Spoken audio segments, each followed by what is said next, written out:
Aloha, everyone. It's 6:30, so we'll get started. My name is Andrew Choi. I'm the Acting Planning Program Manager at the Department of Hawaiian Homelands, and thank you so much for taking the time to meet with us this morning. Before we get started with the formal program, I would like to ask Commissioner Zachary Helm to give us a pule. Commissioner Helm. Sure, thank you, Andrew. Uli kako. Heavenly Father, thank you for this opportunity to serve our beneficiaries.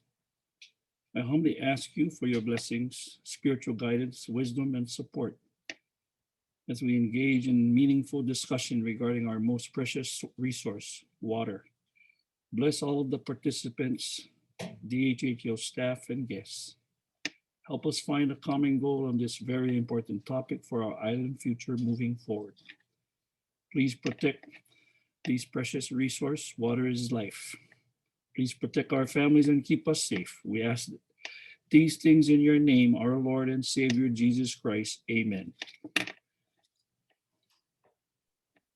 Mahalo, Commissioner Helm, and welcome everyone to the Department of Hawaiian Homelands Beneficiary Consultation meeting regarding our proposed Molokai Groundwater Reservation request. Many hands helped to put together tonight's meeting, so I'd just like to acknowledge Gigi Kairal from the Planning Office, Dr. Jonathan McKay, who's our Water Policy Consultant, Sabrina Gramberg, who's a post-JD Fellow at the UH Kahuiao program. So I'd like to mahalo them for their wonderful work in helping to put together this meeting. Having said that, I just wanted to go through our agenda tonight. So these are the primary things we wanted to cover tonight with you folks. Our agenda is split into two parts. One, we will give an informational presentation, and the second part after our presentation is an opportunity for beneficiaries to ask questions and mana'o. As you folks know, water is important, and it also has significant policy and regulatory information related to water. So we want to go through that with you folks tonight and be able to answer any questions that you might have.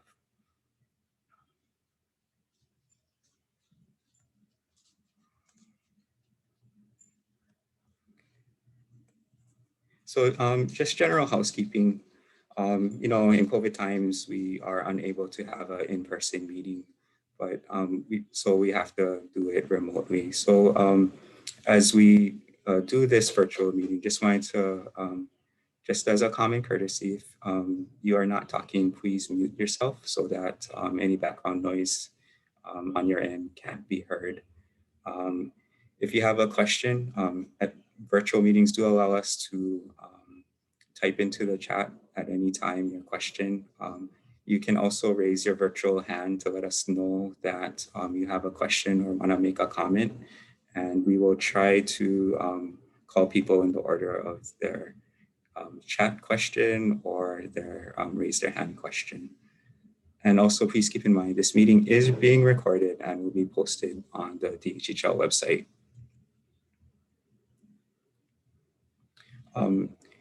Here are while this is a virtual meeting, we do have the same meeting kuleana to each other during this meeting.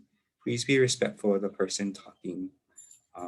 Please wait for the facilitator, who will be me tonight, to call on you or type your question into the chat box. And we'll make sure to get to questions in the chat box.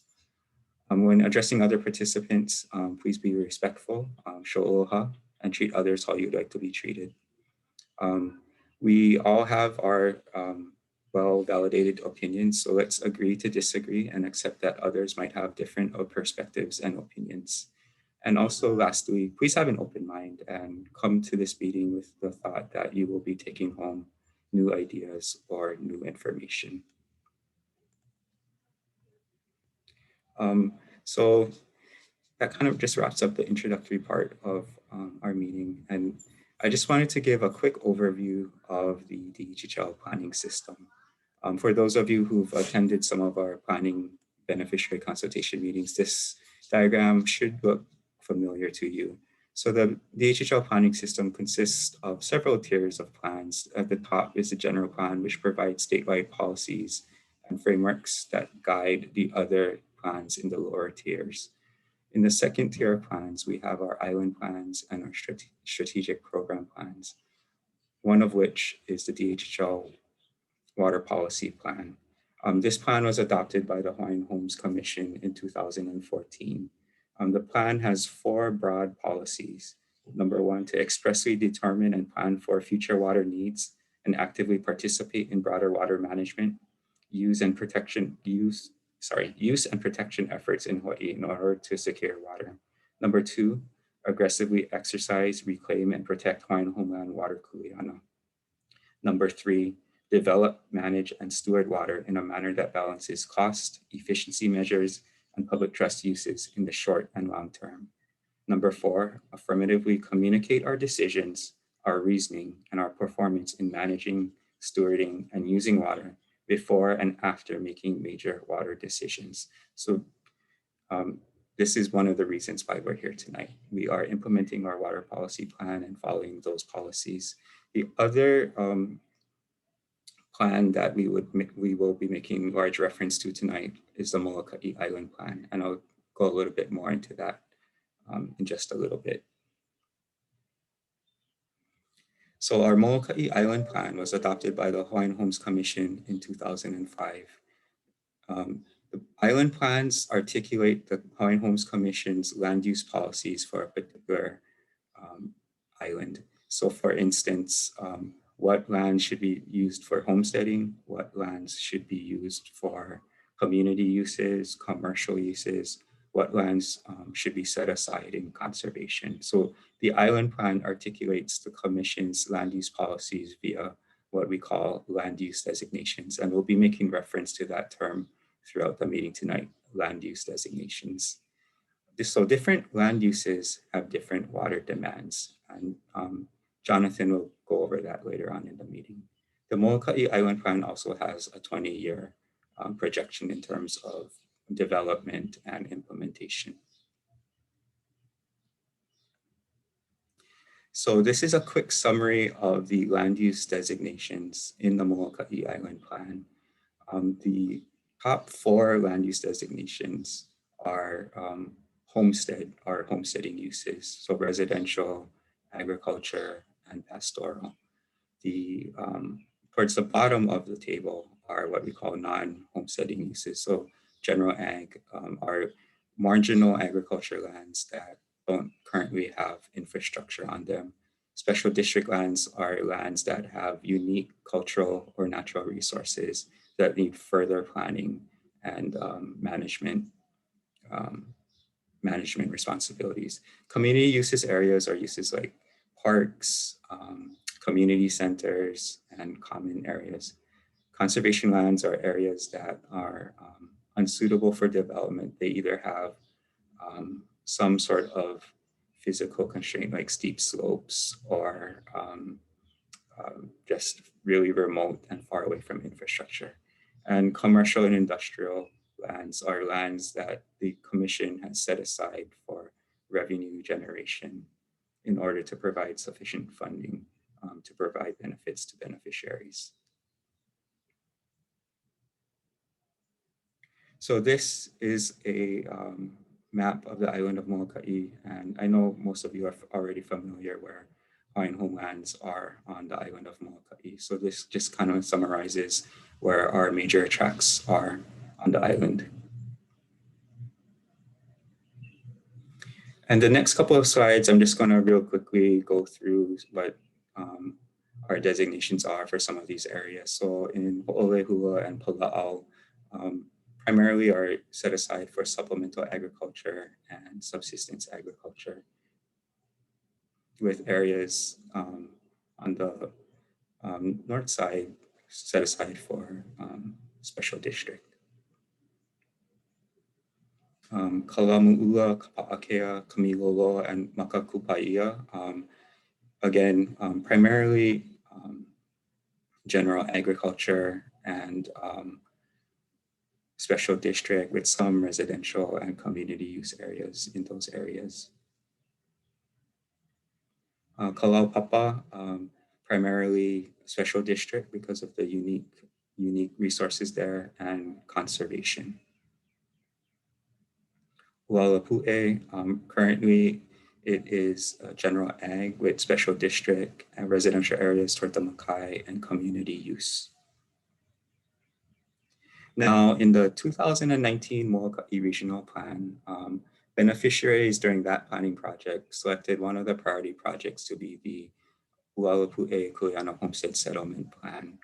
So the department will be undergoing further planning in the Hualapu'e area to plan out a Kuleana Homestead area. Based on that priority project, in the fall of 2020, the department requested a reservation of water in the Hualapu'e Aquifer System area. Jonathan will go over that in greater detail later on in the presentation. So with that, I'd like to hand the spotlight over to Dr. Jonathan McKay Scheuer, who is DHHL's water policy consultant, and he'll be going over the next few slides, DHHL's water issues and giving an explanation of giving an explanation of what a water reservation is, how we came about calculating it, and he'll be here to answer any questions too later on. So take it away, Jonathan. Aloha kako. I miss being on island with everyone, but better to keep us all away from you guys till we get through this pandemic. But I'm very happy, at least that some of us can be together to talk about these issues, to start this part of the conversation, which has of course been going on Molokai for decades. The two main things I want to talk about, when we set up this meeting, we mostly just want to talk to you about water reservations, additional water reservations on the island. But right before, actually just last week, we heard from the Water Commission that they finally accepted our revised water use permit application for Kuala Pu'u. So we want to do a brief update on that and then go on to the reservation issues. So if you want to do the next slide, Andrew, or whoever's, who's controlling the deck. There we go. So the good news is, we had worked closely once we got the US Geological Survey study and we knew how to better assess the potential impacts of our well and other wells on the aquifer and on the coast. We spent much of 2020 preparing our water use permit application, and we turned it in October, and we turned it in with the assurance from the Water Commission staff that they were going to accept what we turned in. But they came back to us in December with some additional questions. We responded to those, gathered our information, responded to those in March. They came back with a couple more things. We responded to that, asked them again to expeditiously notice our application, and thank goodness on April 8th they did.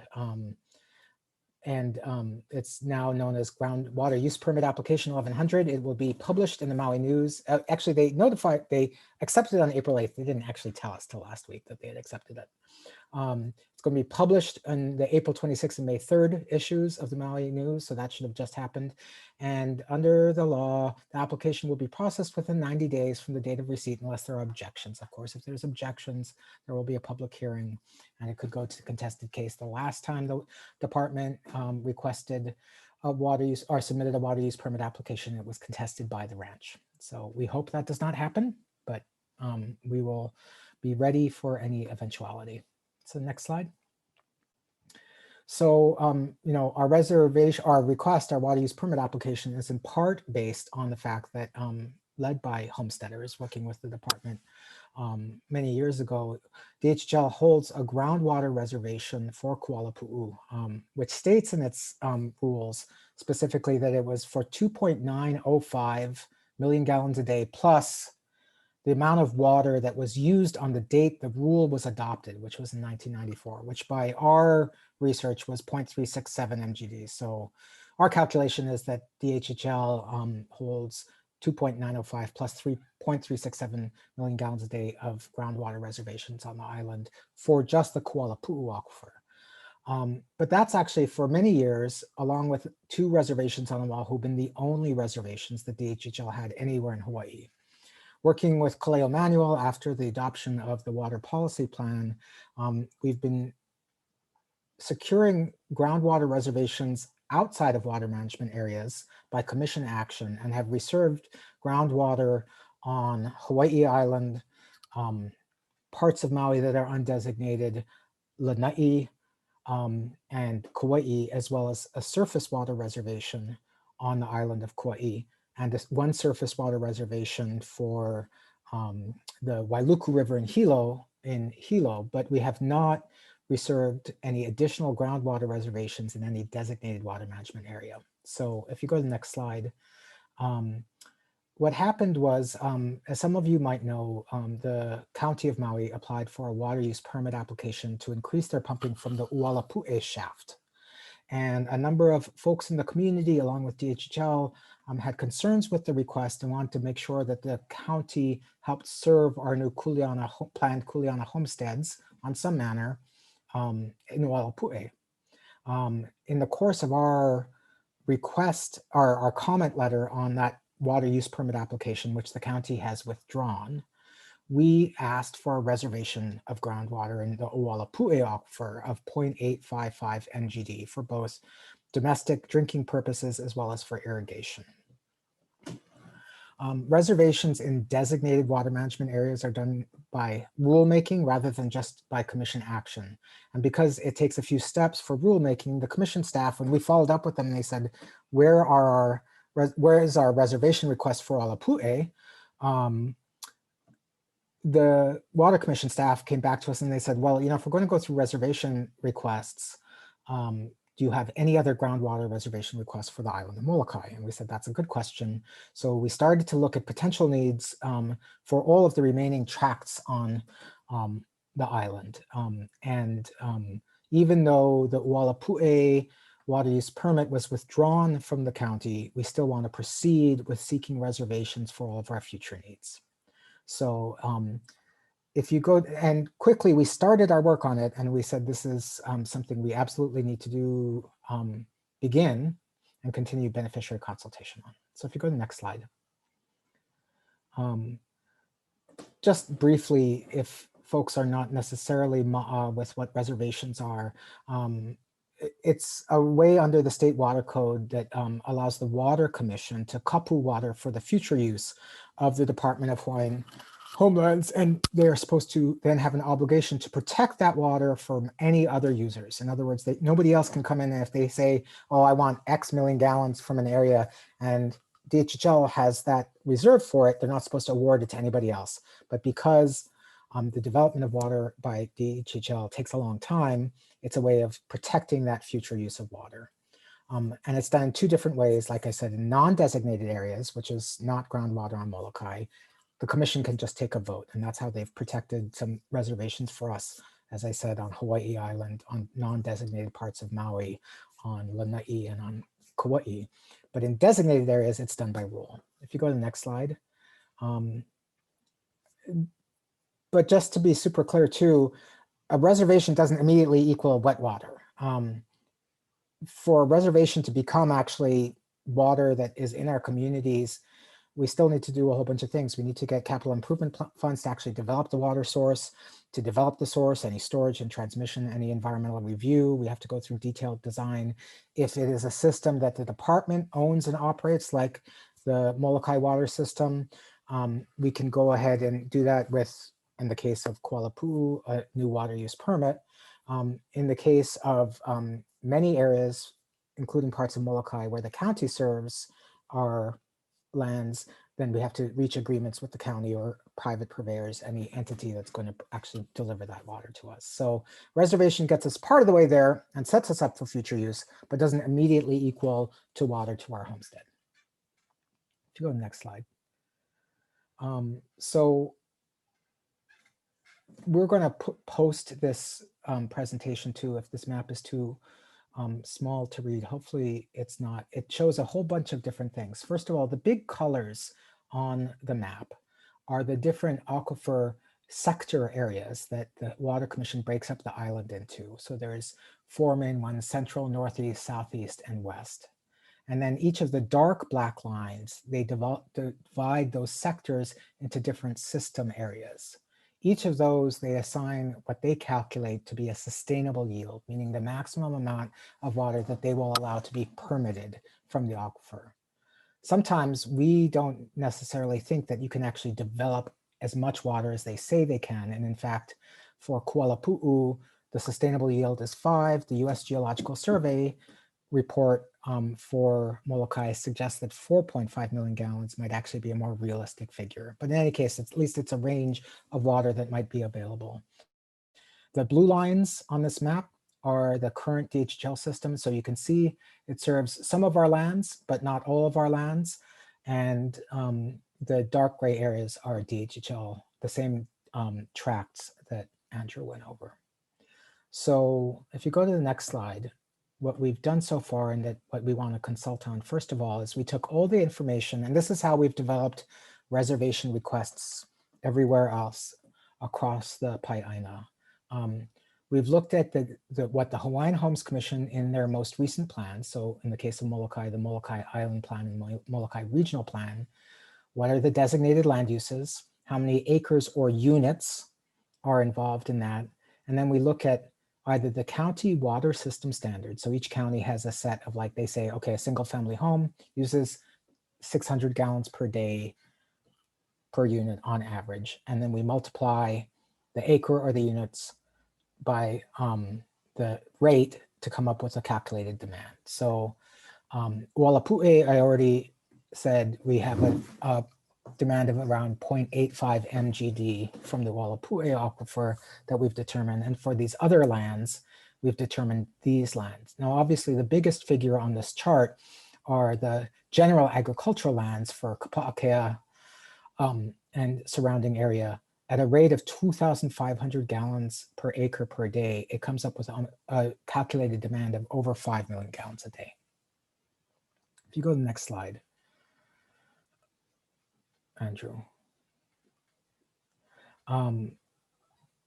So that's like the base data. And then the other thing that we've been looking at when we've calculated reservations, first of all, we look, does the underlying aquifer, the nearby aquifers, even have that amount available? Or if it's a surface water reservation, what is the interim in-stream flow standard?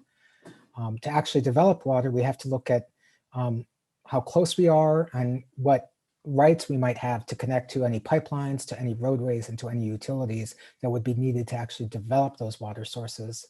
And then, as we've done for our Kuala Pu'u water use permit application, we also want to not just pay attention to our rights, but what are the impacts on the coast, on groundwater dependent ecosystems, or any other public trust uses of water. So actually, Andrew, if you can rewind a couple slides and go to the map again. So if you look at the Kapa'akea area, its sustainable yield, not that's the total water available, not including what's already used there. They say that there's about 3 million gallons a day available there.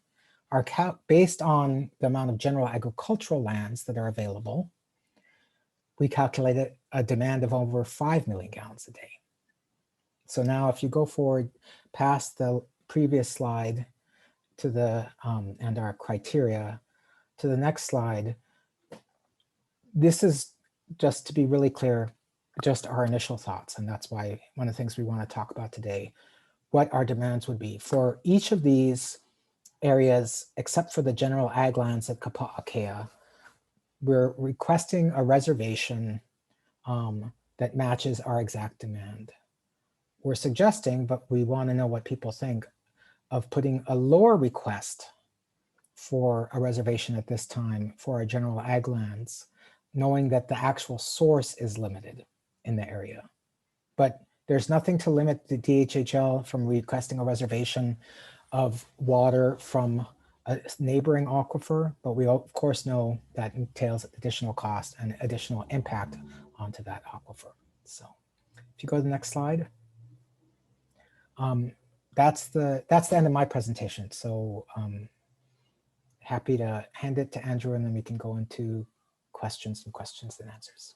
Mahalo. Mahalo, Jonathan, for presenting. I know that was a lot of information, so we want to take the time to be able to answer questions. I just wanted to kind of reiterate the meeting kuleana that we all have with each other. I'd also like, before we begin the discussion, I'd also like to acknowledge and welcome Councilmember Keani Rollins Fernandez. Thank you, Councilmember, for joining us this evening. So with that, again, there are two ways that you can voice your questions or discussion or comments to us. One is through the chat, or the other way is to raise your hand, and I will try my best to monitor who has their hand up.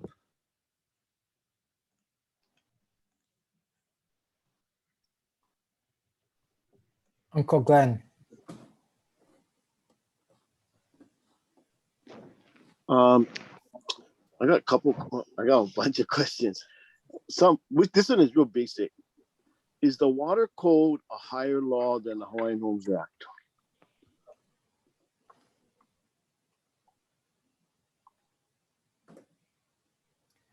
I'm not sure exactly what the question is getting at, so I don't know how to answer it. Okay. Well, basically, I'm trying to, I believe that the Hawaiian Homes Act is a higher law than a lot of the state laws, and therefore, I'm trying to figure out how, I look at DLNR. I hate to say this, but I look at DLNR as the enemy. All these times they were taking Hawaiian Homes lands and giving it to everybody else. And then when it's time, and that happens real fast, but when it's time to give back, they take forever to give back. And so I'm trying to understand like how the hierarchy of rights and in the water code, Hawaiian Homes has the highest rights. So I'm trying to understand if the Hawaiian Homes Act is a higher law than the water code. So I don't know if that's something that somebody could answer, maybe the AG from Hawaiian Homes or the AG from DLNR can help. If Hawaiian Homes takes water beyond their present allocation, what is the recourse by CWRM? You mean if we try to pump water beyond our current permitted amount? Yes. So we've been doing so for many years. Right.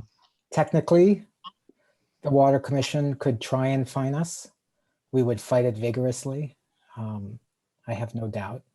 Water Commission, the Molokai Ranch has no permit to water, and they've continued to pump water from Kuala Pua and have not been forced against them. So among other things, there'd be a basic equity issue.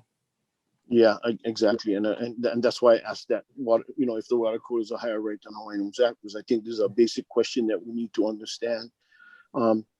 Regarding the reservation in the Kuala Pua Aquifer, if you look at other lands, you look at Olihua, Pala'au, and Kalamaula combined, that surrounds the aquifer right there. That's almost 18,000 acres. If you were to just increase the amount of lots in Olihua by 2, so say, I don't know what the number is right now, 300 and something or 400 lots times 2, 800 lots. So allowing everyone to subdivide their lot. Will we have enough water from Kuala Pua Aquifer to cover all this area?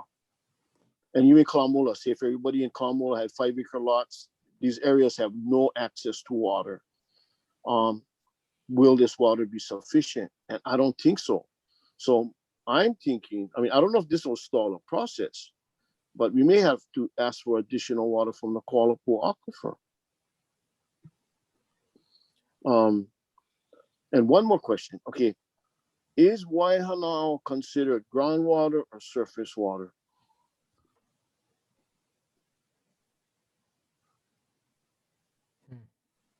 By the Water Commission?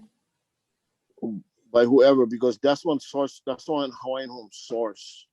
And I think some of that water goes to the Kalaupapa, and some of that water used to come down to like through Kauluai and actually it could come all the way down into Kalamola if we had it, you know, designed that way to help serve Kalamola area. But I think we need to find out if that's surface water or groundwater. I mean, some of that is surface, but it's coming out of the ground. It's not only just you know, surface runoff kind of water. Yeah. You know, I love Molokai in part because the water conversations are always very sophisticated and brilliant. You know, the Water Commission, actually, if you read the water code, they say that the Water Commission can delineate surface water areas, groundwater areas, or a combination thereof. We know that ground and surface water are intimately intertwined. Right. But the Water Commission has always managed them separately, but they're not actually legally required to manage them separately. And so to me, the question that you ask about Waihanau more is a reflection of the schizophrenia that the Water Commission has and how it manages rather than how it should be managed and how we should look at those sources for our lands and our people. Well, I think you bring up a real good point, because one of the things that we need to be doing, and I think Hawaiian Homes needs to be an active part of this, is that we start having a surface water designation for our island, because that's going to impact on how much water goes into the aquifer for us, for Camilo Law, I mean, the water from the mountain is coming from Cavella, all the way from Cavella, all the way down and crossing, I don't know, 12 Aupua.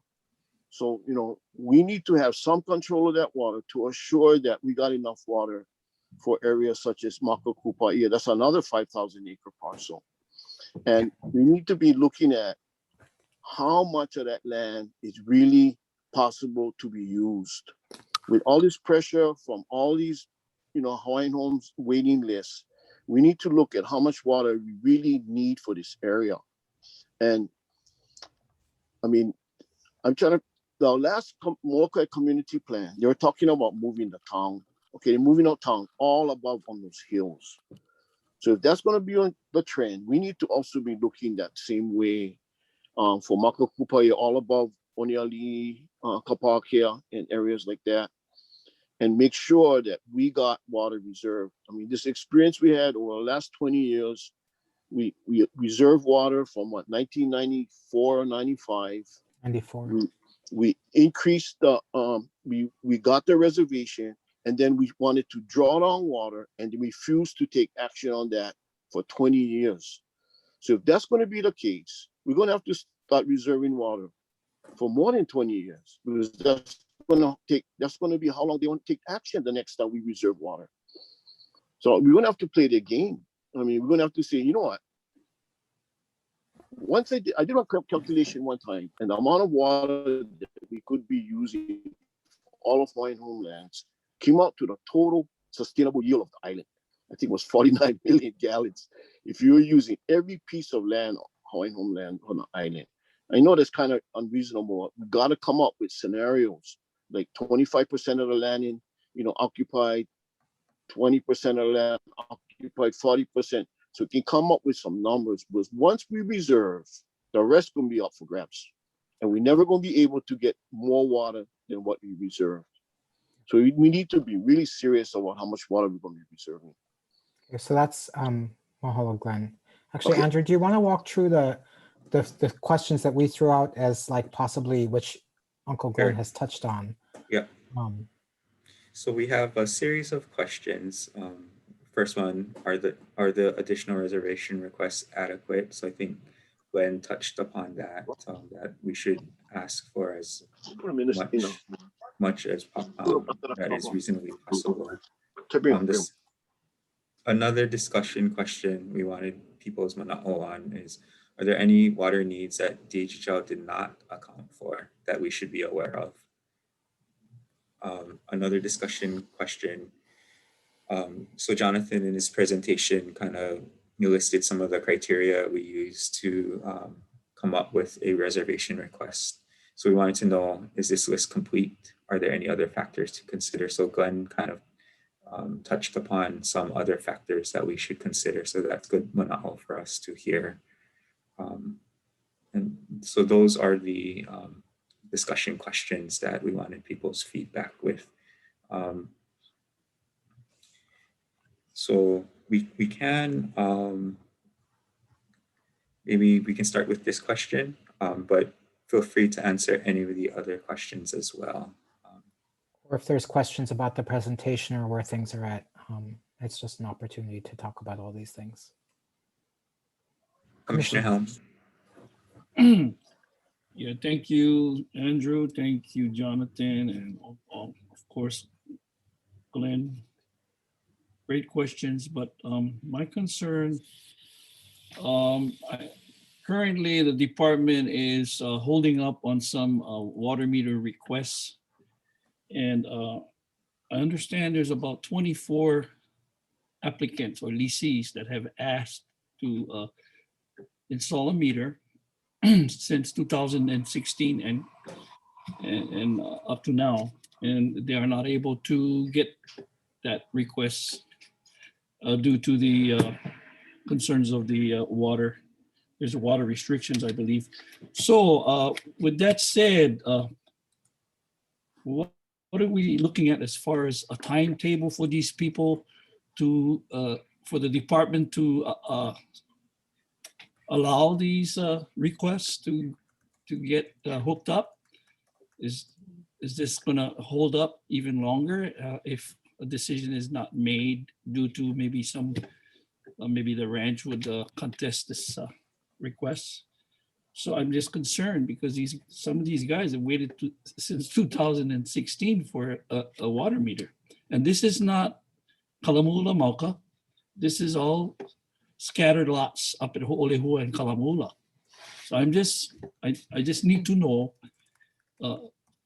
is there, I just want to be optimistic. I can't see them waiting much longer. So that is my question. Thank you.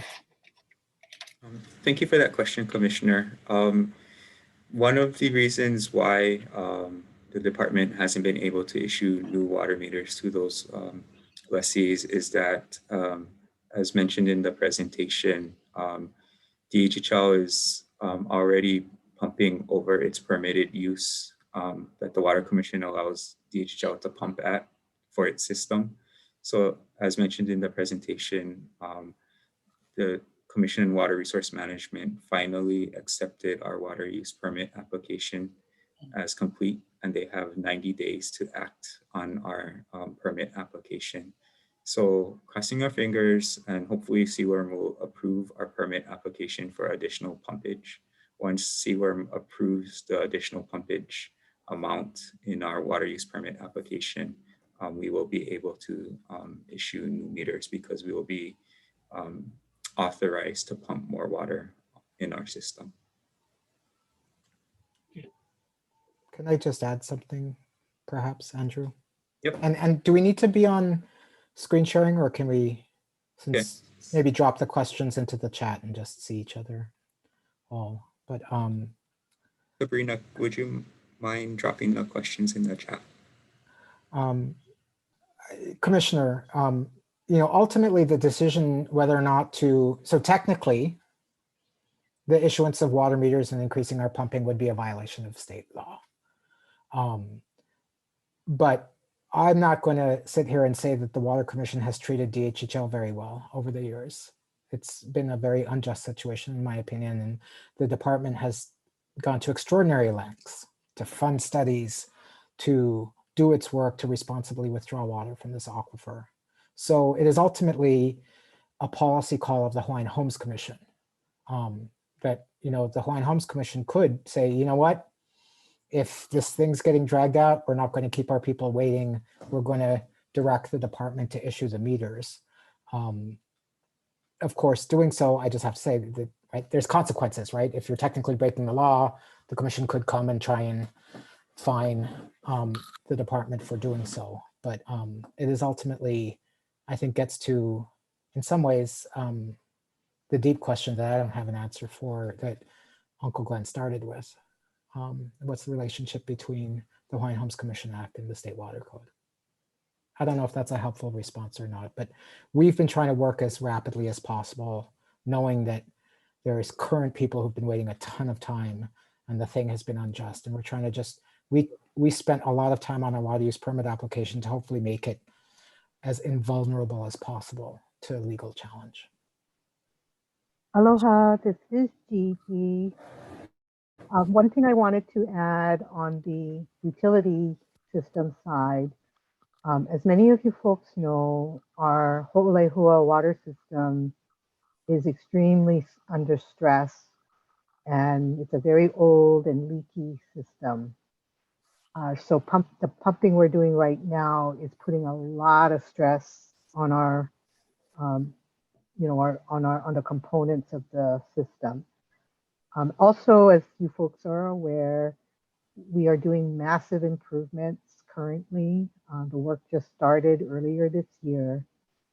So one thing to keep in mind, in regards to this issue of the requests for new meters, I would like to, evaluate those at the time when the construction is completed, so that when we have a more efficient water utility system with better functioning parts, that would be a good time to revisit this issue. So that's just from the utility perspective side. Thank you. Thank you, Gigi. I see that Glenn has his hand up again. You're on mute, Glenn. This is exactly where it's supposed to be. I mean, I think the commission needs to seriously look at testing the water code by taking action to get water out. I appreciate the statements that water is the first step and transmission is the next. And what Gigi talks about, I think, is important, because the worst thing that can happen is we got too many meters on the system and the system just collapses. And luckily, with this new construction going on right now with the new water system, that now we can be able to deliver more. But I think there needs to be some really serious thinking about the Water Commission and how they have treated us over the last 25 or 30 years since the enactment of the Hawaiian the water code. And I've been involved in the beginning, and some, the others on this conversation have been involved in this from the beginning.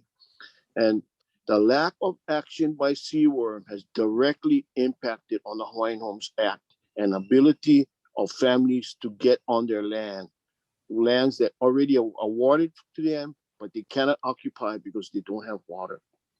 CWRM has been a failure in regard to upholding the Hawaiian Homes' prior right to water from day one.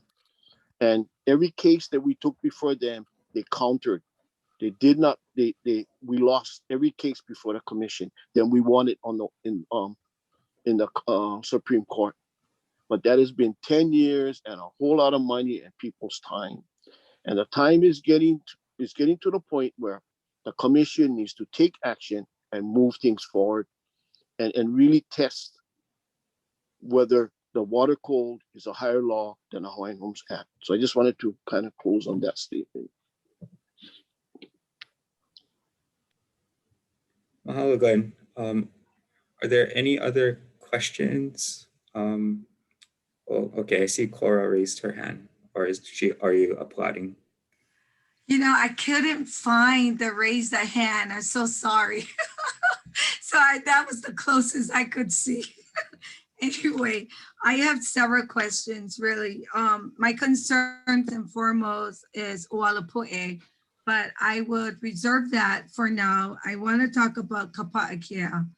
I want to know, with the new construction, are you folks including Kapa'akea in rerouting DHHL water pipe to them?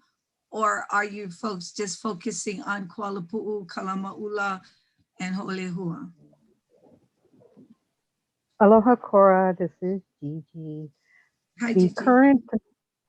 current construction project is simply to upgrade and replace the existing system. So the current construction is not going to expand the DHHL Ho'olehua water No, I'm in the system meeting. to areas that are not being currently served. So the answer would be no on Kapa'ikea. Okay, I have a follow-up question with that. When a Maui County has repairs and maintenance, they look at DHHL providing water for their customers that bypasses Kapa'ikea. So who provides that? DHHL. So I'm wondering if you could do that, what is stopping DHHL from providing water to Kapa'ikea?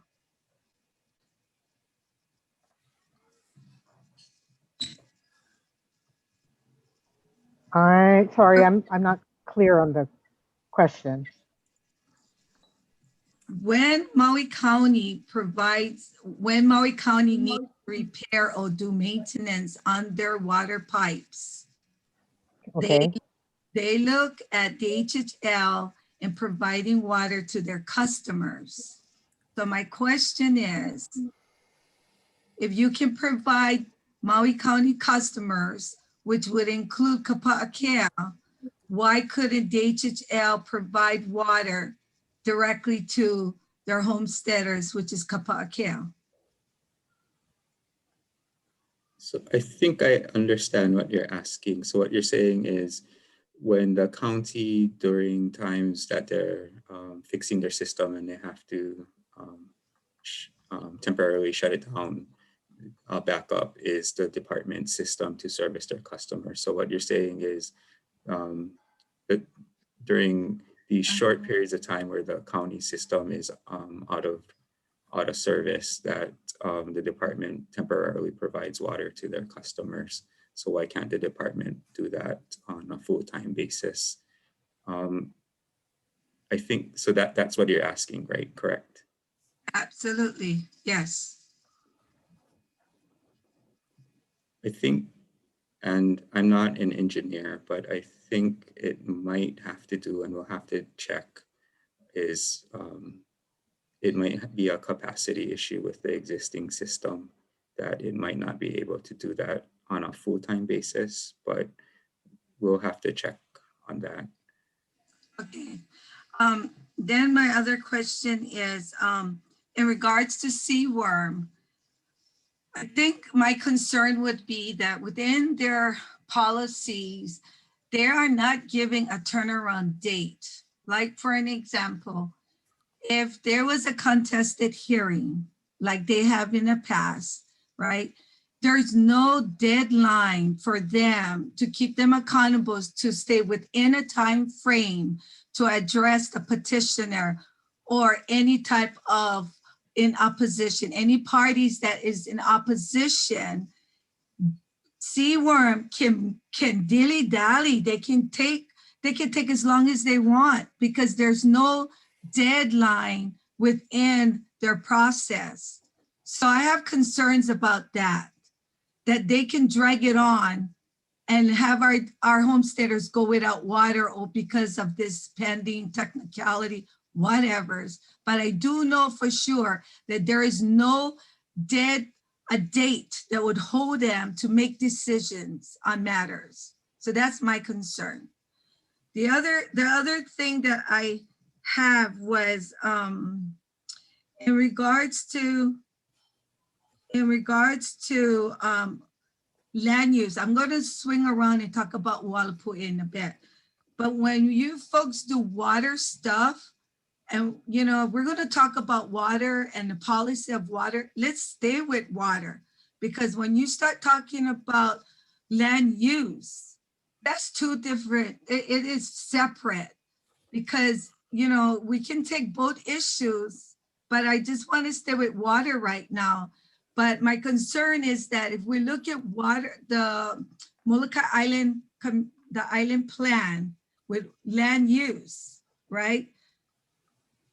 Currently, it doesn't reflect Walapui project. So that's my one concern. The other thing is within the land use, subsistence, ag subsistence would be where Ualupu'e land use should be, which is not in the island plan, which doesn't reflect the project that was accepted in 2019. Okay, so with that being said, I'm going to swing about water. Now, I do have some concerns about water. In 2005, at that time, it was a residential project. My understanding, it was water was an issue then. Now we swing around in 2019.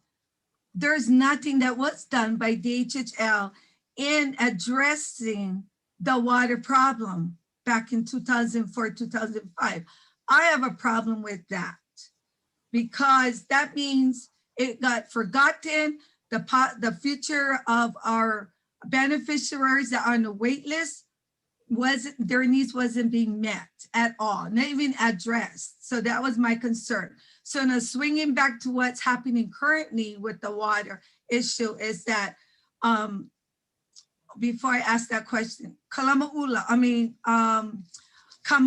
sorry guys, sorry. Kamalo, is there an existing pipe running from to Kamalo that possibly could be piped over to Ualupu'e? Our good friends Tabi Kalipi had informed me before his passing that there was a pipe in Kamalo that can be easily piped over to Ualupu'e. So I'm asking you guys that question before I jump into Ualupu'e again. Is there an existing water pipe in Kamalo that can be easily piped over to Ualupu'e? I don't know of one. That doesn't mean that there's not one. We can, all of the questions that we don't have answers for right now, we will post the questions and what research we can answer to them afterwards. Okay, and my last question is, does our Hawaiian Homestead and beneficiaries have precedence over Maui County when it comes for water use? Like, for an example, their recent permit use was for domestic use, for other meters. That means for other domestic people. And then when we got involved to say, hey, we are interested, then it became a contested hearing. So my question is, don't we as Hawaiians have access of first rights as far as before it goes to any other party? No. Just a minute. Does the beneficiary have first presence when it comes to water, when they're looking at asking for other water use for other customers? And wouldn't DHHL beneficiaries should be considered first? So yes. Is now a good time to respond, Auntie Cora? Yes, Okay. thank you. So, sorry. Right, water in Hawaii is kind of crazy making. On paper, exactly. The 4 public trust uses of water, including, especially in our conversation, the rights of the Department of Hawaiian Homeland and its beneficiaries are supposed to come before any private commercial uses of water, which includes the municipal uses of the county. But the struggle over water in Hawaii from before the water code and even since the water code has been passed has always been to get the law actually followed. And it's only been done most effectively on places like Molokai, where frankly beneficiaries have led the way and the department has stepped forward to go shoulder to shoulder, which is, as you point out, not always been a perfect history. It's been problematic. I wrote down all of your other questions as well. And I'm now like trying to read my handwriting, but I want to acknowledge that I saw Uncle Walter raise his physical hand and I saw Uncle Glenn raise his virtual hand again. And Barbara Kalipi too. So there's other folks too. So is it okay if we move on to some other questions, Auntie Cora? Am I cut you? Okay. Uncle Walter, Yeah, how's it? Aloha. aloha. Boy, that was a fast presentation. I was trying to figure out what exactly are we asking the commission for that we need to be involved as homesteaders? So we were at a minimum going to ask for a future water reservation for Oalapu'e of 0.855 MGD for the already approved Kuleana Homestead plan that was adopted by the Hawaiian Homes Commission with the updated Molokai Regional Plan. And that was for domestic needs for 175 Kuleana lots and agricultural needs of irrigation. And so we were going to the Water Commission and we were saying, hey, give us that reservation. And they came to us and they said, do you want any other reservations at the same time? And we said, okay, that's not a bad idea to seek additional groundwater reservations on the island. We have some preliminary calculations, but we wanted to begin the beneficiary conversation of, here's our first thoughts on how much water we could ask to be reserved in other aquifers for other lands, even if those lands might not be occupied and developed for a long period of time. So that's the basic question is, should we ask for these additional reservations now beyond Uolapue? And if so, are the numbers we've come up with enough, insufficient? Have we missed needs? Should we be asking from different aquifers or from these same aquifers? So whatever the number we're going to be asking for is coming out of that one well. Well, so it would, if it's okay, if we could go to screen sharing again and we could put up the map again.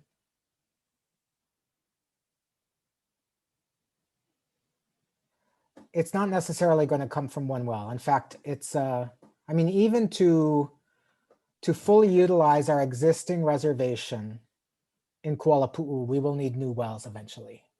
We can only, our water use permit that we're seeking is going to be to use what we can pump from those wells right now, but 0.595 MGD, but our reservation is over 3 million gallons a day. And so eventually in Kuala Pu'u, even in Kuala Pu'u, we'd need to build additional wells. And if you look at this area, the lands that we have that overlie the Manawai Nui aquifer, our Kalamaula lands, our lands at Kapa'akea and elsewhere, they fall in the Kimila Loa aquifer system area. And in addition, Ualapu'e lands lie within the Ualapu'e system area. And there's nothing in the law that says, for instance, the county has a well in the Kawela aquifer with a 5 MGD. If the county was going to provide the water to these lands, for instance, at Kapa'akea, we could request the reservation from Kawela for our lands at Kapa'akea, at least some of those lands. So it could be from one well or multiple wells, one aquifer or multiple aquifers. Does that, Walter, does that answer the question? Yeah, I'm trying to figure out, because every time you put a new well in, the study that just came out from USGS shows impacts on our reefs, shows impacts on our fish ponds, and those kinds of questions that we've been talking about for years. And now the federal government is saying, yes, there are these impacts. Right. So sooner or later, we're going to have to learn, are we going to pressure our reefs and our fish ponds in order for us to have more water? Or are we going to live within our means? All of these kind of questions are going to have to be addressed. Yeah. So that's what I'm trying to figure out. How much pressure we're going to be putting on Kuala Pu'u, and the county is talking about getting out of Kuala Pu'u because they're right next to our well. They've talked about moving their well, but not getting out of Kuala Pu'u entirely. Moving their well? I didn't know they had a well, a county well. Where did you say their well was? I believe they have a source in Kawela, the Kawela aquifer. Oh, that's an old well that they have in Kawela. That one keeps breaking almost every day, that pipeline. Anyway, I was thinking, one of the questions I have is, does the Hawaiian Homes also service NAIVA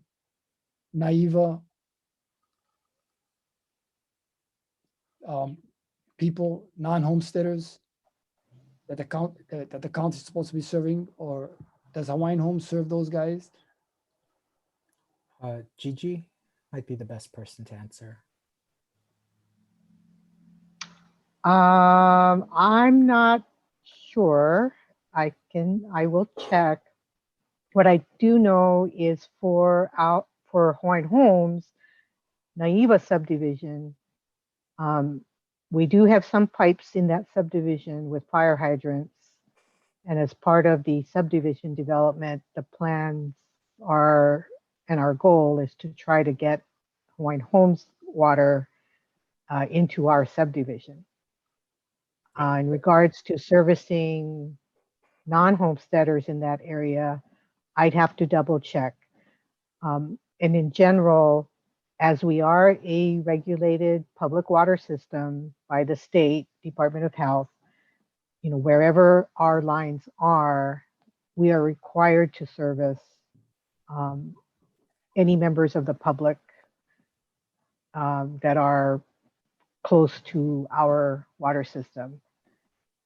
Same goes obviously for the county, wherever their water system is. If there's homesteaders nearby, they're required to serve them. But I will double check. I will double check, and in regards to NAIVA specifically and non-homesteaders.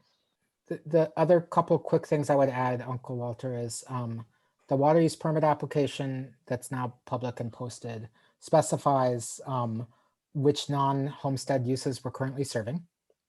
And all the additional we're asking for is for homestead uses. We're not asking for any additional water for non-homesteading uses. So that's going to be something that's going to be coming up. So us as homesteaders got to be ready to participate in trying to convince them to give us what reservations is already there for us. Because the last time Molokai Ranch came and stopped it. Right.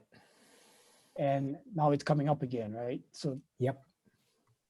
And then one final question. Does anybody know if the county used to use water coming out of the MIS to feed the county people? Before the water went into the MIS, the county was taking water to feed Kanakakai a while back. I don't know. Maybe somebody else on the call does. Okay. I'm just trying to figure out whether or not the waters that come from MIS can also be used for drinking water. Because there's a lot of water that's pumped, and you can also put it to some kind of a filtering thing. Because I'm really nervous about the idea of going into the ground and taking all the water that's going to have major impacts on our fishing and our coastlines, the reefs, and our fish ponds. So we gotta really look at different ways of trying to figure out how we're going to get water. I don't think we need to screen share anymore. Okay. And just in terms of calling on people, so we'll go with Glenn, then Barbara, then Haleoha. Regarding Walter's question on the MIS, the MIS did supply water. It was kind of illegal, basically. The state gave water to the state cannot sell water for domestic use out of the MIS. So they gave the water to the county, and the county sold the water and generated $500,000 a year from the sales of that water. And I remember exposing that, and then got one big wild thing happening. And that's why the governor, Ariyoshi, the last thing he did was he approved the well in Kualapu Aquifer for Kanakakai. In order to assure that they found water, they put the well right next to the Hawaiian Homes well. And now we're getting, interference on the salt level when everybody pumping full capacity at the same time, and the salt levels raised. So, okay, so that was just answering Walter. mine are mostly statements right now. I think Hawaiian Homes need to seriously look at taking over the Moloka irrigation system so we have control over all of our water. Um, the ability to expand the system to serve every homesteader lies with the Department of Agriculture, and they haven't taken action to make sure that every homestead lot has access to irrigation water, even in lots that were awarded in the original awards back in the 1920s. I think the other thing that Hawaiian Homes needs to do is Hawaiian Homes needs to be pushing CWRM to designate Molokai as a surface water management area to assure that we can really cautiously manage our water. Without having control over surface water, we're affecting the groundwater and we're gonna get less water. I mean, we gotta leave the water where they're supposed to be and not calling them over 12, 13 all pour. And okay, do we need to build new wells in Kuala Lumpur, or does the county need to vacate their well in Kuala Lumpur? I think that's a really important question. I think the county needs to vacate their well, but it needs to be done cautiously, because once the county goes out, then Molokai Ranch can try to claim that water as well. So we're gonna have to watch out for that one. But I think a lot of this illegality of water on Molokai, the commission needs to take action on this. This is the only way we can push our agenda forward. Otherwise, you're going to be ending up with another 10-year court case and another 10-year court case, and we're not going to get the water. We got to push for eminent domain and just go take over the water. The last question I got is, what is the status of the Hawaiian Homes seat on the Maui County Water Board? Because I think one thing is we need a Hawaiian Home seat over there. We also need a Molokai seat over there. So I'm trying to figure out how these two relate to each other. So that's my statements and my questions. Andrew, on the last one, do you want to talk about the water bill that we got halfway through the legislature this year? Sure, I'll briefly go over that. So Senate Bill 1122 was one of the bills that the department had introduced. One of the, it asked for 5 things, and Jonathan, I can only remember 3 things, so you can fill in the last 2 right now. One was that if counties have adequate capacity on their system, that they reserve some of that capacity for the department to utilize in order to provide water to homestead areas. The second was, in the event that the county doesn't have capacity and the department would have to develop a new water source, that the department be able to keep all the water that it develops from that source. The current practice is that the county takes about 1/3 of the water that a developer develops for its own use. So that was one of the things that we wanted to change. The third thing that the bill would require is that each county board of water supply would need to have a seat that would represent the department in county board of water supply decisions. As Jonathan mentioned, it got halfway through the legislature, it got through the Senate, but it didn't have a hearing in the House this year. So, and Jonathan, you just wanted to add the last 2 things that the bill would add. One was that it would require the counties to annually report on how much capacity they might have in systems that could serve DHHL lands. And it also was going to require them to get water licenses from the state because they provide water for commercial purposes as well. DHHL, under the Constitution, in addition to all its other rights, first and foremost, to get water for homesteaders, is also supposed to get 30% of the revenue from any water licenses. But the state issues very few water licenses and has never required the counties to obtain them. So that was another requirement. But the House Chair of Waterland, David Tarnas, declined to hear the bill, even though it passed over from the Senate to the House. Okay. Barbara, if you had a question or comment. More of comment, I guess. I just want to say I'm so appalled that we still have to, it seems almost beg for water that really we have preference to. And it goes back to, like Glenn said, from the original act. And we, again, as Hawaiians graciously, allowed for, and I'm including the department at that time, not sure if it was political, but nevertheless, we gave up water rights in order to help the rest of the people on Molokai. It just bothers me a lot. I really feel like Glenn said, we need to hui together. The homesteaders on this island, all of us with the department, and just take them to task. They cannot continue to just ignore. They have yet to define how they're going to carry out the preference for the water rights that we have. And I, even with the ag water, I agree again with Glenn. There's just been too much shenanigans in the past. There's no trust in the state to do it. And I feel like we need to give the department a shot at trying to, help manage the water that other state departments have mismanaged. And again, I understand there's, shortage of funds, etc. But some of it has been more, the part that bothers me is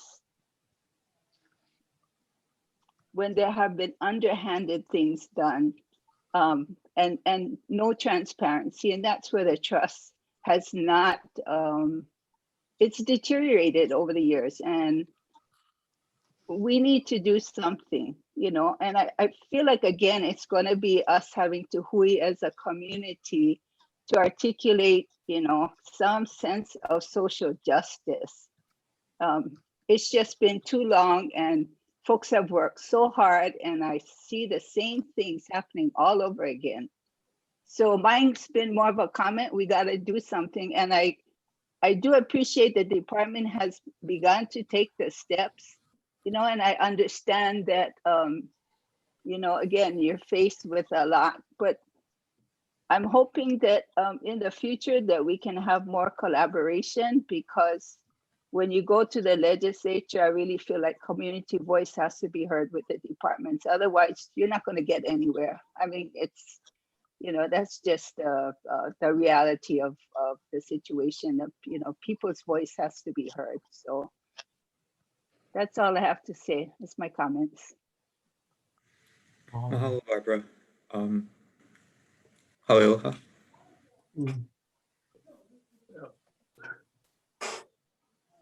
Aloha.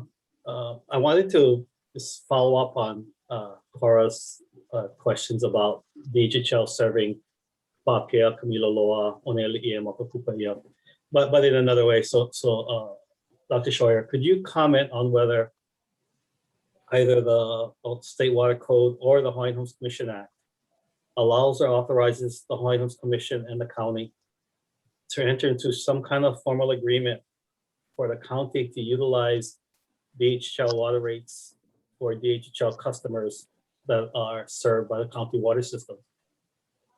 Basically everybody east of Kalama'ula, in return for the ability to develop an alternative water source on DHHL lands, perhaps in Kapakea or somewhere in that area, to service the county's distribution system more effectively, because the county takes water from where we take water, but they push it across the island, which is highly inefficient.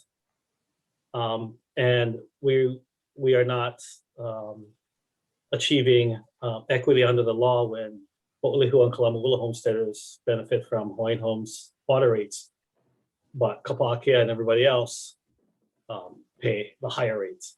For the longest time, we kept attacking this problem, looking at it from the physical distribution side, but we really don't want to, in my opinion, do that, because the county doesn't maintain that system very well, and it would be super expensive for the department to physically provide water. But would there be an ability under the law to have the county apply our water rates, which I think would achieve the equity? You know, this was a thing that bothered the hell out of me when I was there, and we just couldn't figure out how to address that issue. You know, that's a good question, Holly. From the department side, there's nothing in the act that I'm aware of that would prohibit the Hawaiian Homes Commission through the department entering into agreement with the county to try and effectuate those kinds of things. I don't know on the county side whether or not, in terms of their rules and regulations, would allow them to charge a differential rate of water for similarly situated customers. But is there anything that would prohibit them from entering into a formal agreement to do so? There's nothing that would prohibit them from entering into a contract. I mean, the question that would be raised that I can hear the county saying is, why should, you know, how do we work this out? And the county would be concerned, just to be really clear, I'm not defending this logic, I'm just trying to explain. Yeah. They would be concerned about an equal protection kind of lawsuit. Which is the department's argument as well. Right. So, aloha, this is Gigi. Hi. Just another factor to keep in mind. The department's water rates for Ho'olehua are, as you folks know, well below the county's water rates for their system. I always caution everyone to not compare rates because water system costs are very, very different, right? Our system is different from what the components that the county has. So that's number one. Number two, playing devil's advocate. So should we be able to reach some kind of a formal agreement with the county that our homesteaders and beneficiaries as a subset are charged a different rate than what county customers pay? I would imagine that the county's argument back to us would be, it costs us this much to operate our system. If we're gonna charge less than what our rates are, then you, the department, the trust, will need to make up the difference and subsidize your homesteaders in order for us to operate our system and provide the service. So from a cost perspective, I can see that as a possible issue, that we may face. So that's the only thing I wanted just to add to that consideration. Well, I guess what I'm trying to suggest is, at the operators, water distribution and operation level, the behavior of the department and the county is just the opposite of the leadership. When Hawaiian Homes' water lines would break, the county would be the first ones there with water lines, with staff, with, equipment. All we have to do is just ask, and they show up, and we can do the repair, and we order the materials, and we replace it later. And it was just unreal to observe how at the operation level, everybody understands that we one island. We may work for different agencies, but we one island, and we got to make sure that there's no interruption in water. But the other thing is to address Gigi's concern. One reason why the county water rates are so high is because their source is in Holapu'u, and they service Molokai and East. That's the cost. That's what I mean by it's inefficient. So if the source was closer to where they serve, their distribution costs because of electricity would be lower. That's the trade-off. We both get something out of this. just trying to think out of the box, like how to address these issues without having to litigate and drag these things out for a long period of time. Thank you, Hau'ioha. Just a reminder, we wanted to get feedback from this meeting on DHHL's additional water reservation request that Jonathan presented earlier. So just a refresher of some of the discussion questions we were hoping to get Mana'o on. Are the additional reservation requests adequate? Second question, are there any water needs that DHHL did not account for? And then the third question we wanted Mana'o on, was the list of water reservations complete? Are there any other factors to consider? So I just wanted to throw that out there, but as a reminder, but again, feel free to ask questions or make comments on water. But if possible, we would appreciate getting feedback on some of those questions. And I see Glenn has his hand up again, so I will call on Glenn, and then I see Walter raised his hand too. So after Glenn is finished, then Walter. Thanks for reminding us about the key questions, because I think one thing is I don't believe that 600 gallons per day is a reasonable amount of water for residences. Because we Kalamola, Holihoa is in really dry areas, and the water evaporates so fast in some of these areas. People water in their yards, they're doing stuff outside, they're killing deer, and they need this water. So I think the numbers that we're using are too conservative. We need to kind of up the numbers. The other thing that's been happening from climate change is that the amount of water required per acre to farm has almost doubled. In some of our records that we've been taking at our demonstration farm, we used to use this number of 1 acre inch per week to grow most crops. That's 27,000 gallons per acre per week. That number has over doubled, and it's in certain time of the year it's up to almost 70,000 gallons per acre per week because of evaporation and wind and everything like that. And the ground is just drying up real fast. So we really got to relook at our numbers for agriculture use, for subsistence use, and residential. We cannot be conservative. We got to be real, or even overestimating a little bit, so we have enough water to go around. Again, I mentioned about 18,000 acres of Hawaiian homelands right around Kuala Aquifer. So we need to look at, how much water we really need and come up with different scenarios, and then try shoot for the center of what that number looks like. I don't believe that 5 million is going to be enough. So, we need to maybe, not 5 million, but 2.5 right now. I don't believe that's enough. But, we gotta be strategic about this, because if we request for more, they might not even take action on our reservation and our allocation and stuff like that. So I don't understand the way these guys think, and I don't want to be able to jeopardize our additional water, and we're gonna have to kind of be strategic in figuring out how we're gonna take action with these guys, because these guys are erratic. They got real erratic behavior in terms of, Hawaiian Homes' rights to water. I had a couple other things. The issue of supplying water to Kapakea and Oniali and these areas is a cost benefit issue that you're gonna have to look at. I used to think that, I wouldn't mind having one house right on the coast, but all I got is red dirt.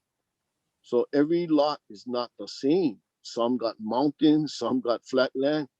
Waimanalo get cliffs, and I don't know how we're gonna put Hawaiians in the cliffs. We're gonna make them quick cliff dwellers over there, but we cannot look at this and it's gonna spend all this money to bring water to Kapakea to serve how many families. It would be better to somehow make a deal with the county. Right now, Hawaiian Homes supplies water to Kalai and actually helping the county to cover their needs. there needs to be some kind of deal struck. I know that Hawaiian Homes tried in the mid 80s to transfer their water system over to the county. And they weren't able to do that because they cannot give up their rights. And so we have to be cognizant of that we cannot give up our rights, but maybe we can make an arrangement like, okay, we supplying you guys water in Kalai. So, can you guys help us out over here? Other than that, I don't see any changes to that. The only other way is to assure that Molokai has a seat on the board. The other part that's related to this is that CWRM needs to impose their laws on the county so that they recognize Hawaiian Homes' first rights to water. Because at this point, the county water board does not recognize Hawaiian Homes' first rights to water. And I remember talking to the person in charge doing the community plan.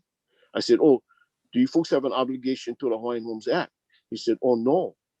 I said, oh, yeah, I guess we're going to have to claim your water from your wells now. And he kind of looked at me like, I said, I'm not kidding. We're going to claim a certain amount of water from all you guys' wells. So I think there's just too much stuff to do. But, I think we need to look at ways.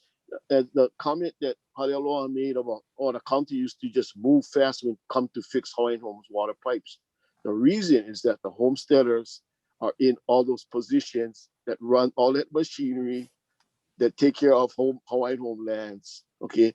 The same thing happens when the MIS breaks down. Who goes and fix the MIS? Hawaiian Homes. So we're fixing them right now. Why don't we just take over the system? Because we're already fixing them. Every time they break down, they call for the hop tour from Hawaiian Homes and the dump truck. Yeah. So there's just too much stuff to even think about tonight. After I read this, I think we're gonna have to go back to the original questions and try accommodate the original questions somehow through notes and paper that we can send in. Yeah. We might have to do that. So it's going to be open for 30 days after. Okay. And I want to quickly react to something or respond to something that you said, Uncle Glenn, and then also actually to something that Barbara said. Yeah, like there's so much to talk about on water on this island, and reservations is one small slice of it. I think it's an important one, but it's not at all the only issue that we have to face, but it is a way to couple our future demands, and we think it's an essential step, even though it doesn't get us all the way there. And I just want to respond to what was really expressed as a very quiet but long-standing and deep frustration with the department and water issues on this island. I mean, I guess I just want to say that, like, at least working with Andrew and Gigi and the others at the department, it's a daily balance between sort of a constant feeling of sort of frustration and rage, but also the sort of like, and if I come in simply screaming at the Water Commission staff, they might not actually do anything at all. So we just do try to constantly remain grounded in the history and the injustice of what beneficiaries have dealt with and waited for, at the same time of like trying to, as optimistically as possible and as systematically and consistently as possible, move this agenda forward. We do feel like in the last few years we have made some progress. Is it enough? It's never enough. It's never soon enough, but we're at least making some steps forward. I don't know if that's helpful, but at least that's the spirit that we try to bring to it. Thank you, Jonathan. Walter, you had your hand up, and then Cora. Yeah. We're talking about Hawaiian home stuff in isolation, but there's a whole bunch of other things going on.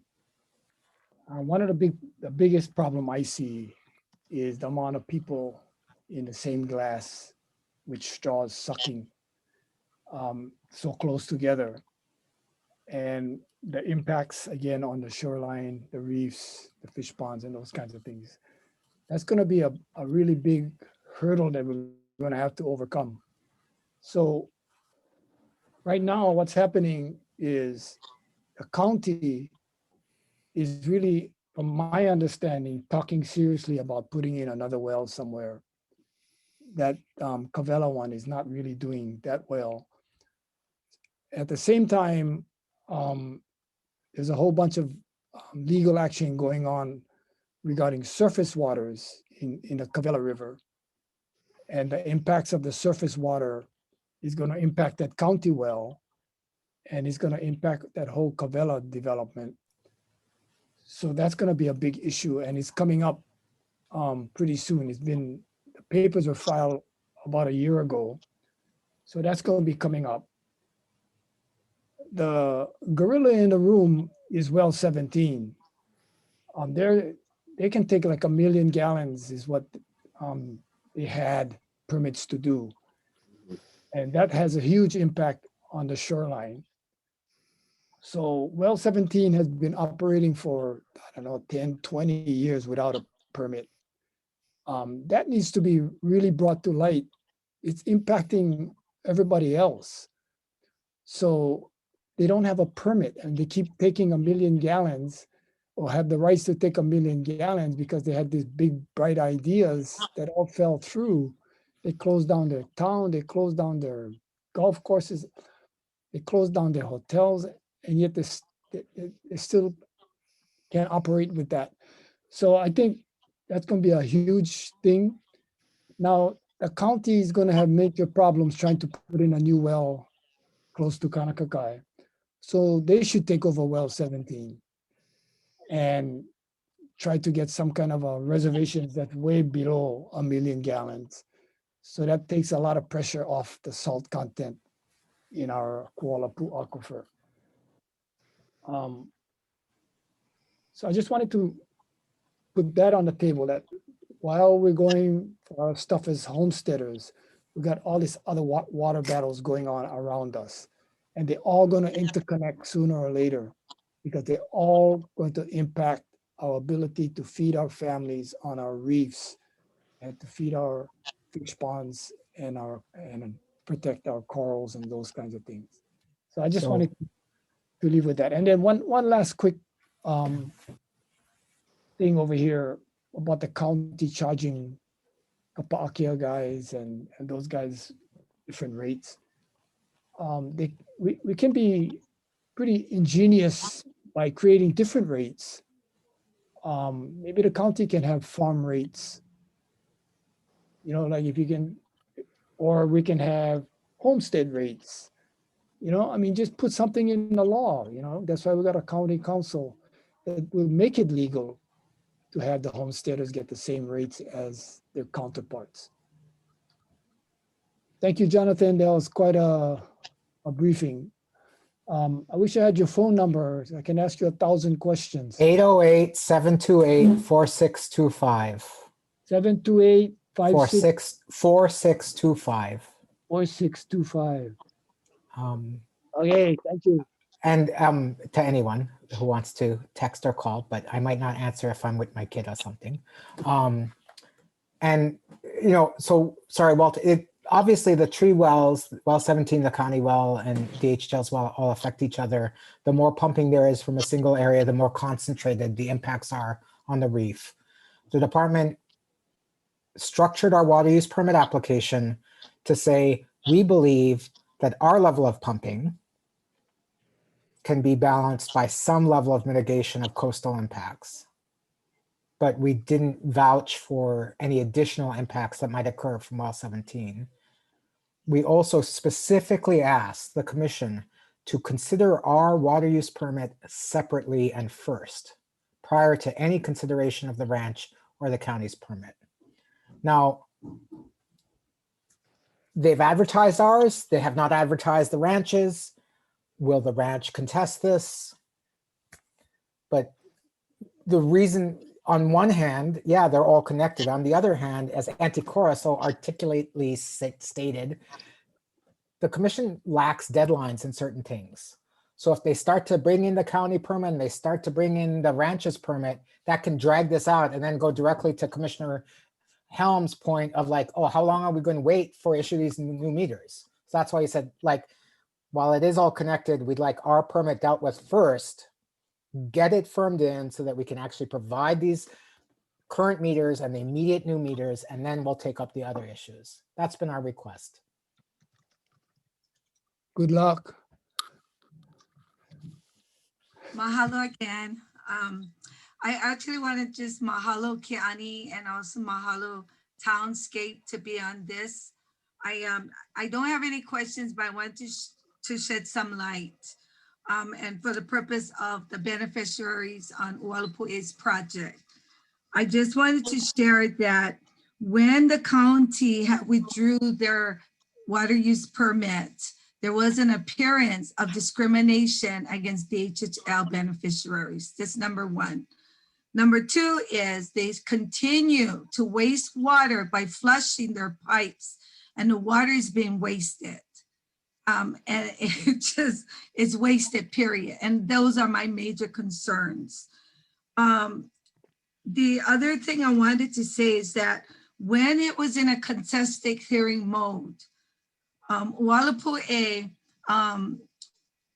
Ahanui members, we had done a scoping on the shoreline of Ualapu'e to make sure that if they would have considered DHHL in their water distribution in this new water use permit, that there wasn't going to be any effect on the shoreline.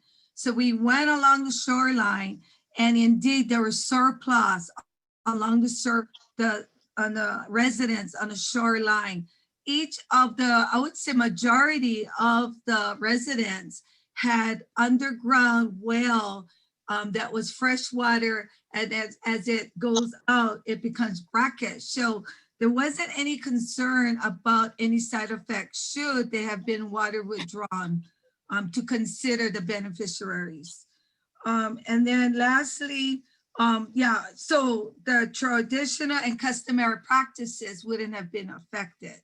So and with that being said, is that Keani, I need your help with your Department of Water Supplies there. There need to be some sort of relationship working with DHHL.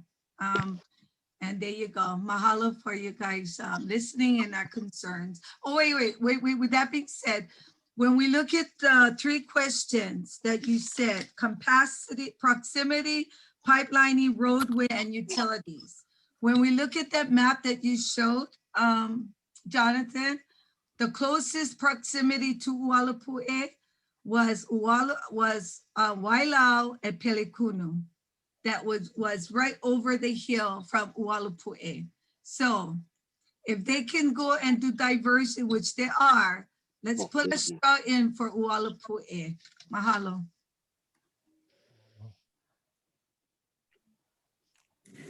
Thank you, Cora. Are there other folks that haven't had an opportunity to speak tonight that wanted to talk? I do. Okay, Colette. I just wanted to understand what is the next steps after this community consult? That's a good question. Let me bring the PowerPoint back on the screen.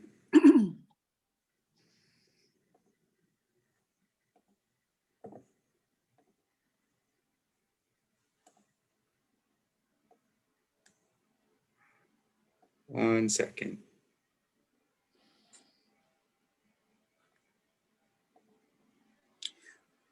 So I'm actually assuming that notes have been taken. Some of the comments were really brilliant. There's some reasonable suggestions I think can be prioritized and be engaged in.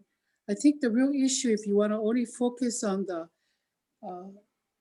reservation rights for Ualapu'e, that might be something that would still need further discussion to get more buy-in, because the only representative from East End was actually Cora, who's on the wait list there. And there are others that may want to have given that input.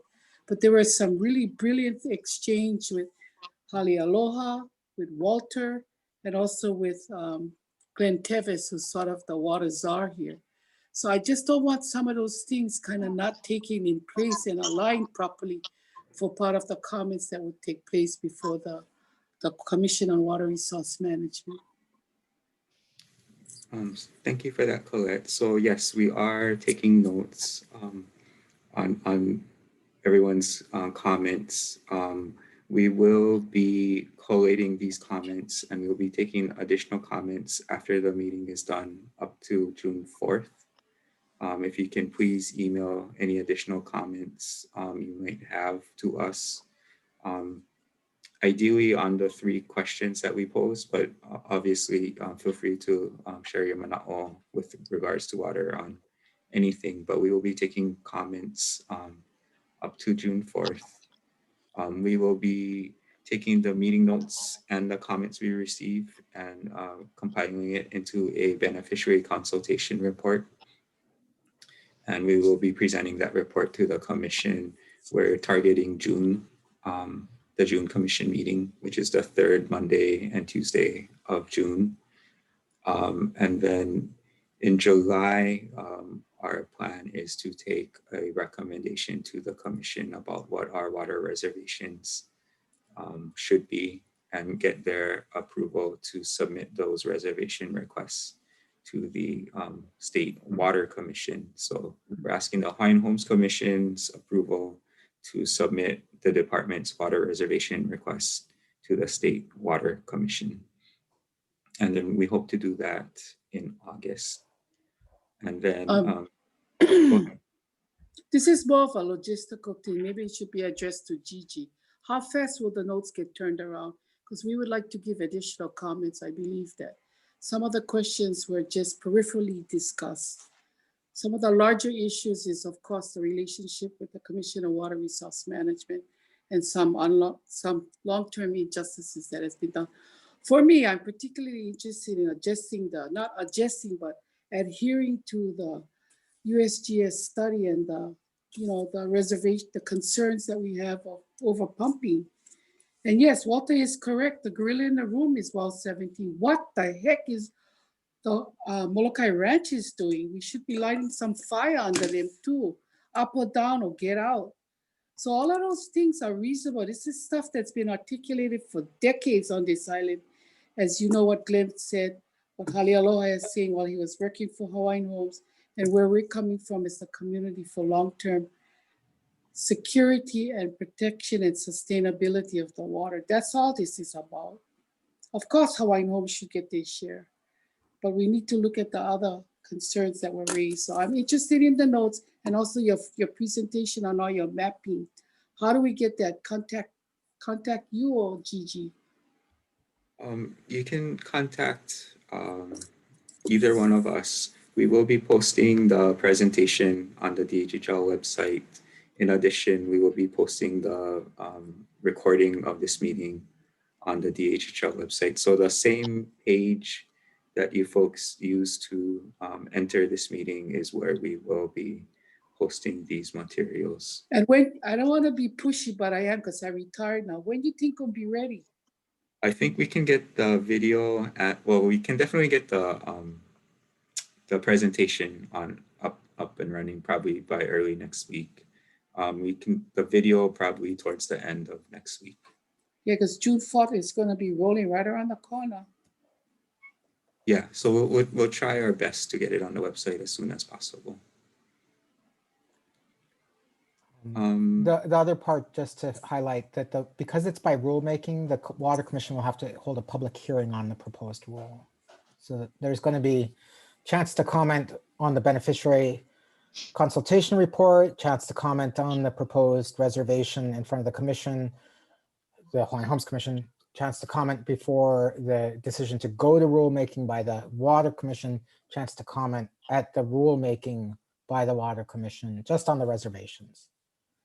Yeah, for me, it's going to be how it's actually developed into a policy with your commission, and they make the recommendation. That's what we're all building up to provide them with that kind of input. Right. The rulemaking is standard for any kind of review, and it's a little bit more long process. It's not going to happen overnight, but we want the commission to support this community too. And we want to be able to articulate those issues raised tonight, which was excellent. Yeah. I see that Glenn has his hand up. Yeah, I just wanted to thank you guys for a very civilized water meeting. Usually the water meeting is a little bit wild on Molokai because so much frustration, with all these issues we've been dealing with for like from the early 90s, from the enactment of the water code all the way to today. And it's like, one step forward and 3 steps backward. And we're not moving, and we're going to have to take some mean action, and the commission needs to be taking the lead in really moving things ahead. And we need to be going arm in arm together and really pushing this water commission, and as well as the Molokai irrigation system. We need to really take control, because if we had control of the water, we would be taking care of the water. Right now, that's not happening. Thank you, all you folks, for your help on this. Okay. Let's see. Auntie Cami. Yeah, Auntie Cami.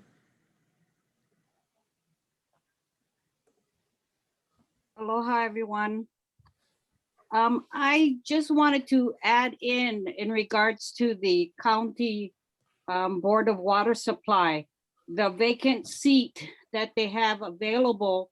And for 10 years, Molokai has not had any representation whatsoever. So I want to make sure that whoever's on board this water meeting, make sure you submit a testimony in regards to making sure that Molokai becomes, we get to the seat, we have our own representation. And it's absurd that for 10 years we have nothing at all sitting at the Board of Water Supply for the county, no representation. So please send in your testimony by tomorrow at the latest. That's all I have to say. Thank you for giving a good water report. This is awesome. Thank you, everybody. The other thing that's going on too, right, and Townscape is here, is the county starting their Molokai water use and development plan process. So that's going to be another process that's really critical for the beneficiaries and the department and the community to be involved in and articulate these needs on. So lots of stuff. I put my phone number and email into the chat.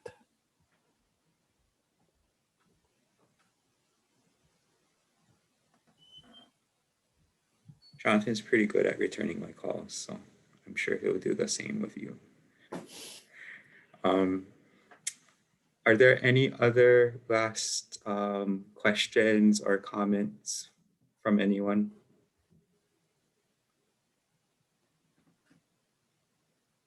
Okay, so I'd just like to remind you that we will be posting the meeting materials on the same webpage that you folks used to get to this meeting. We will be posting the video shortly thereafter. We will be taking additional comments and questions up until June 4th. You can either email us here, you can contact Jonathan, you can contact Gigi or myself. And then our intent is to submit a summary of all the comments from this meeting, as well as those that we receive to the Hawaiian Homes Commission. Tentatively, we're looking at June. We'll take a recommendation on our water reservation request in July based on those comments that we receive. We intend to submit our reservation requests to the Water Commission in August, and hopefully they will act on our water reservation request in a timely manner.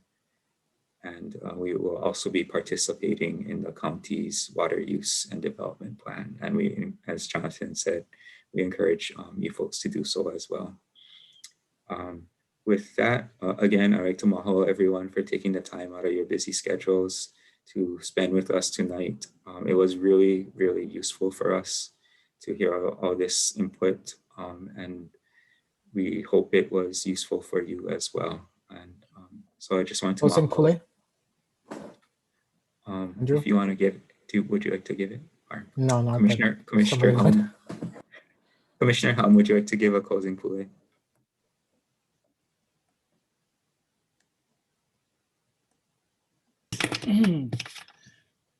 Ulikako, thank you so much, dear God, for providing all of this pertinent information for most precious resource on Molokai, our water, which is life.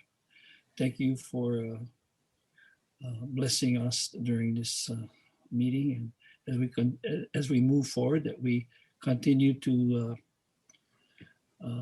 dialogue and communicate and keep us informed as to the future of our water resource on Molokai. Please protect all of our resources, which includes the reefs, the ocean, everything that we live for, dear God. And thank you for watching over our staff and all those people that were part of this meeting. In this name, in Jesus Christ. Amen.